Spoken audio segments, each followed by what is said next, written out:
And then a couple other things here about anxiety.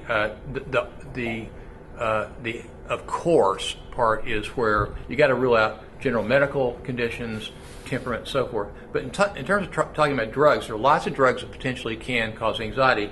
But I want to talk for just a moment about caffeine because, believe it or not, people who have severe anxiety disorders and or people that are under incredible situational stress and have a lot of anxiety, it seems, well, it's counterintuitive, but they oftentimes increase their caffeine intake. And that's actually ultimately a solution that backfires. It's turning the volume up under generalized anxiety. Why would they do that? Why in the world would somebody do that? And there's a couple of reasons, okay? Reason number one is that when people are under incredible stress, they don't sleep well, they're exhausted. Anxiety wears people out also. So they're drinking some coffee for the reason you and I might drink coffee or tea or something. People got to be awake. I mean, you got to go to school, work, drive safely, that kind of stuff. But the other thing is, if you look at chronic anxiety, about 50% of those people have comorbid dysthymia or major depression. So rates of depression are very high. And caffeine, it does have mild, acute onset antidepressant effects.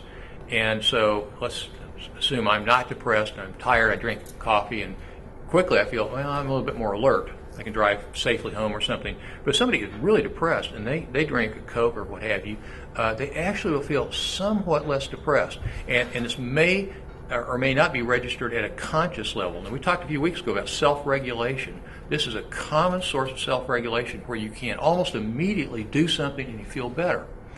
And it's one thing if it's in a person's awareness, but so many times it just becomes habitual and it's outside of awareness. And gradually, over a period of time, there's this increase in caffeine intake. And in the moment, it may be helpful, but in the long run, it is disturbing sleep big time, and also it can cause increased anxiety. Now, I want to show you just this one study. We'll talk a lot more about caffeine and sleep after a while, but in this particular study, what they did, these are normal, healthy young adults. Okay, they don't have any psychiatric conditions. And at noon, they got a placebo, or they got a pill that had the equivalent of 500 milligrams of caffeine.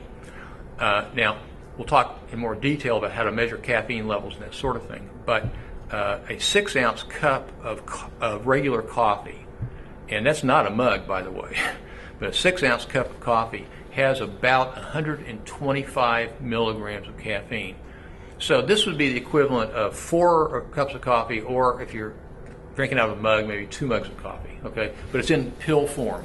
And so what they did is then they monitored their blood, and by 6 p.m., those that had the caffeine, both of them started off with adrenaline levels about the same. By 6 p.m., those that had the caffeine had 32% higher levels of adrenaline in their bloodstream compared to the people who took a placebo. So, makes me think about some interventions that might work.